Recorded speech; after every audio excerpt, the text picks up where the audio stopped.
uma expansão monetária monstruosa, né? A curva de Phillips durante a crise financeira. Então, vamos ver aí como é que a gente pode aplicar a curva de Phillips, a situação da crise financeira. Lembrando, claro, que como esse é um livro escrito por um autor americano, ele está trazendo aqui a visão a visão da trajetória econômica norte-americana e claro que não brasileira. Mas enfim, é possível depois pesquisar sobre como foi esse período brasileiro nesse mesmo sentido. A expectativa de Ben Bernanke talvez fosse continuar com as políticas da era Greenspan e desfrutar da calma relativa daqueles anos, mas os seus desejos não se realizaram, né? Agora, enfim, o Bernanke teve que segurar uma bucha por conta de outras questões, como, por exemplo, a desregulamentação completa do sistema financeiro norte-americano, portanto, uma decisão política, que depois, lá à frente, vão ter impactos econômicos brutais. Durante os primeiros anos no cargo, o novo presidente do Fed enfrentou alguns dos mais significativos e assustadores desafios econômicos. Como vimos nos capítulos anteriores, o principal desafio decorre de problemas no mercado imobiliário e no sistema financeiro. De 95 a 2006, houve um boom no mercado habitacional norte-americano e os preços médios dos imóveis mais que duplicaram. Então veja, mais ou menos aí uns 11 anos de boom econômico, e esse boom fez com que os preços dos imóveis disparassem. Porém, o crescimento imobiliário tornou-se insustentável.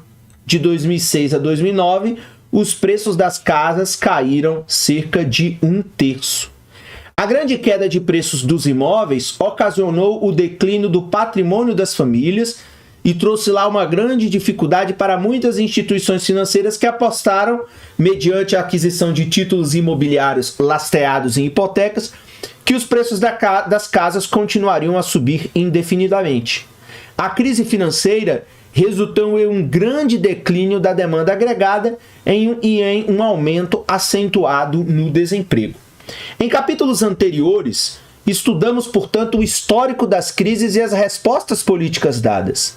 Nesse sentido, a figura 13 mostra as implicações daqueles eventos para a inflação e o desemprego. Então, qual foi o impacto disso para a inflação e para o desemprego? Então, à medida que o declínio da demanda agregada elevou o desemprego, ela também reduziu a inflação. Em suma, a economia girou a curva de Phillips para baixo. Então, antes daqui, vamos aqui na figura 3. Então, note lá, ó, 2006, né? Então, ficou na curva de Phillips com inclinação negativa. 2006, 2007, 2008.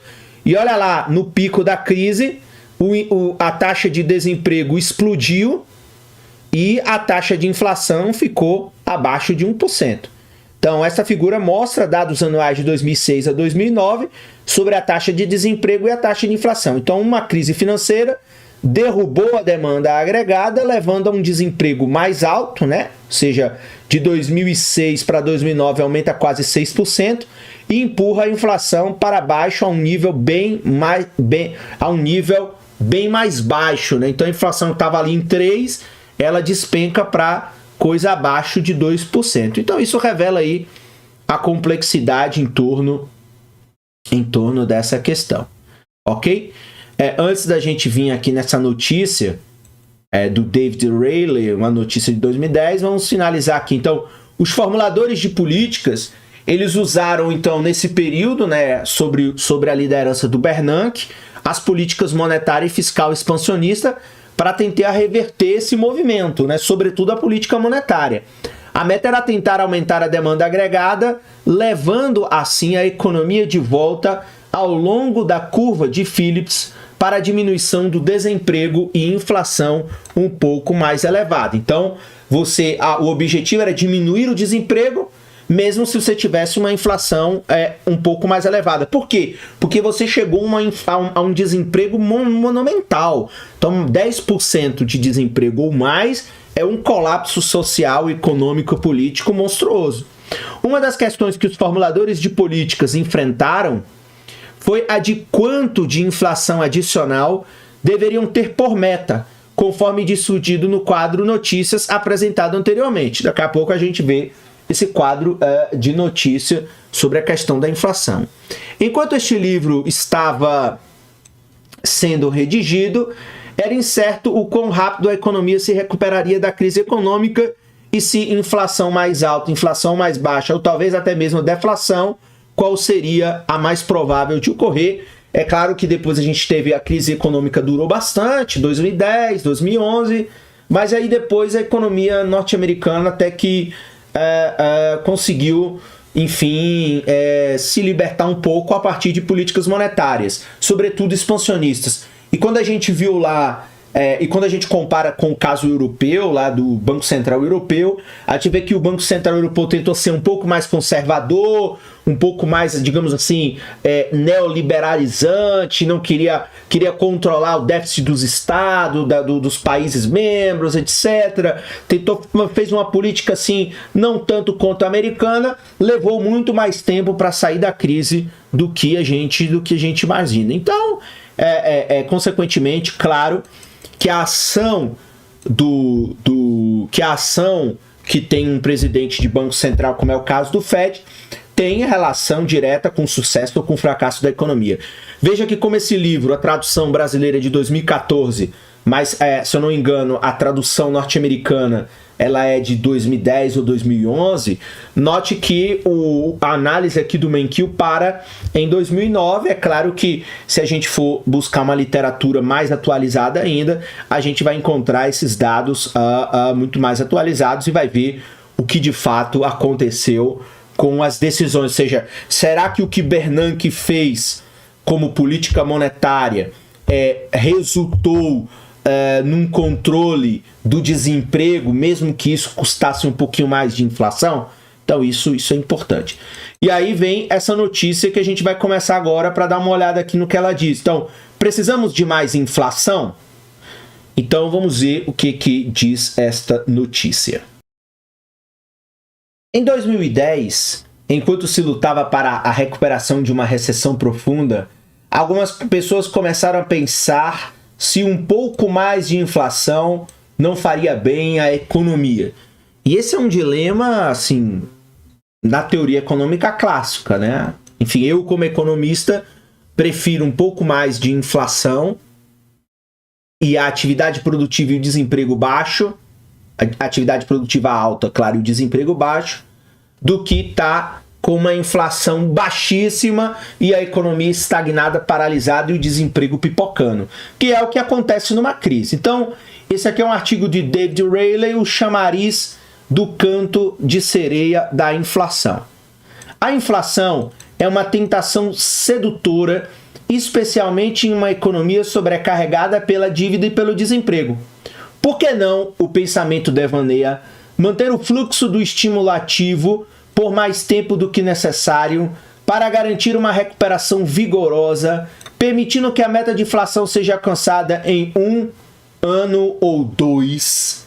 Então pense como se outra dose de adrenalina ajudasse o desemprego a cair mais depressa e ajudasse a corroer os déficits orçamentários. Eis aqui então um problema. Uma vez desencadeada, a inflação não pode ser contida facilmente e, às vezes, as medidas necessárias para fazê-lo podem sufocar o crescimento. Até agora, o Federal Reserve considera que uma folga substancial na economia faz da inflação uma perspectiva distante. Mesmo se os preços subirem, acredita piamente que pode controlá-los. Há, entretanto, rufar de tambores em apoio a uma inflação mais alta. Então veja, Oliver Blanchard, economista-chefe do FMI, e como a gente já comentou, eu acho que em outro capítulo, é um dos caras que tem um dos mais importantes livros de macroeconomia, sugere recentemente que os bancos centrais considerem a hipótese da elevação das metas de inflação para que disponham de maior espaço para cortar as taxas de juros quando a crise chegar. Então, outros argumentam que os empregadores e os políticos eles não estão dispostos a enfrentar problemas estruturais na economia, deixando a inflação, portanto, como uma alternativa mais prática. A inflação pode atingir o que nenhum Congresso pode. A inflação ela pode atingir o que nenhum Congresso pode. Rápidas reduções nos déficits fiscais, escreveu Christian Broda, diretor de pesquisa internacional do Barclays Capital, em uma nota divulgada na segunda-feira. Então, ainda tem essa que é o caso brasileiro. Então, agora, no final do governo Bolsonaro, você nota as contas públicas melhores, por conta de um processo inflacionário. Então, a inflação ela pode atingir o que nenhum Congresso consegue. Ela consegue solucionar os problemas do déficit fiscal que muitas vezes os parlamentares não conseguem chegar a um consenso de como resolver, porque ninguém quer cortar absolutamente nada. Então, quando você tem um processo inflacionário, o processo inflacionário ele contribui para que, consequentemente, você tenha um resultado clássico de solução dos déficits, ou seja, você equaciona também as contas públicas. Broda estimou que se deixasse a inflação em 5% por 2 anos, em vez da meta estabelecida por Fed de 1,5% a 2% para o centro da meta, reduziria a taxa de desemprego em 3 pontos percentuais. Então, para mim, eu acho que seria melhor o desemprego, como eu já venho comentando aí desde das primeiras videoaulas deste livro.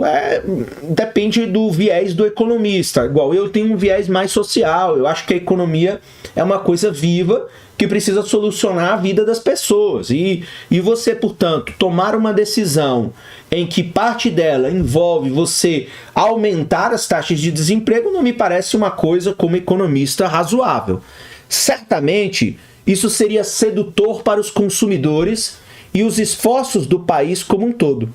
E dada a inflação reduzida, face aos enormes estímulos dos últimos anos, a ideia de uma disparada de preço parece uma ameaça distante, como declarou o Fed na terça-feira.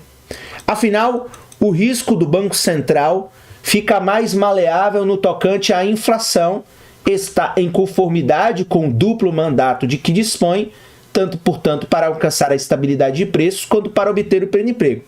Então, a aspiração de atacar o desemprego pode parecer um convite para deixar a inflação disparar silenciosamente, mesmo que a meta permaneça inalterada. Mas não é isso.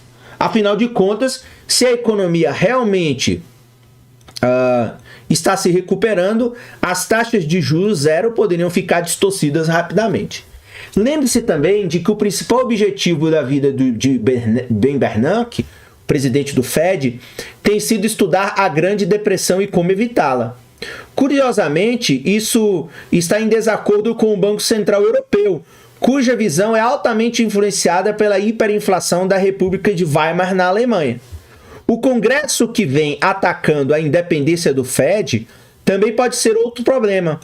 Pode vir a favorecer a inflação como uma alternativa para cortes de gastos ou a elevação de impostos. Isso aqui eu não concordo muito, mas enfim, é uma discussão para outro momento, a questão da independência de um banco central. Então veja, na crise de 2008, 2009, essa discussão volta também, porque o fato é o seguinte, o Banco Central, ele não está só gerenciando números, ele está gerenciando a vida das pessoas. E numa crise, você não pode deixar a sociedade se espatifar, se fragmentar e se destruir, porque você tem uma série de, digamos assim, de axiomas, de hipóteses que não podem ser quebradas, mesmo que isso envolva ter um pouco mais de inflação. Enfim, são questões que, se a economia te atrai, ou se você está fazendo um curso de economia e essa é uma disciplina da qual você começou agora no curso, mais para frente você vai ver teorias mais avançadas. Agora, se você é um estudante ou tem uma formação numa outra área, consequentemente, essas discussões mais complexas, elas não são postas para, enfim, quem não é da área. Mas isso mostra o quanto a economia é complexa e esse tema de inflação e desemprego é um tema bem complicado. Embora atraentes no curto prazo, então, a inflação pode refletir-se no custo da vida rapidamente, pressionando o valor dos títulos de renda fixa e elevando o custo dos empresários. Também poderia atingir o dólar e elevar ainda mais os preços das commodities. A experiência dos anos 70 mostra o quanto pode ser doloroso o controle da inflação, uma vez que tenha sido desencadeada. Então, os investidores devem, portanto, ficar atentos a todos os indícios da atuação do Fed sobre a garantia da estabilidade de preços ou a respeito de elevação da inflação acima meta.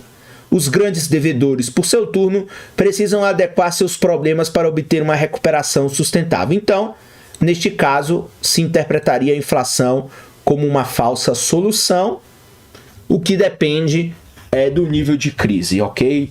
Pior que a inflação é a deflação, que, por exemplo, a economia japonesa passou os anos 90 vivendo todo numa crise que praticamente não tinha fim, mas aí também uma outra discussão para um outro momento, um outro livro e uma outra circunstância do ponto de vista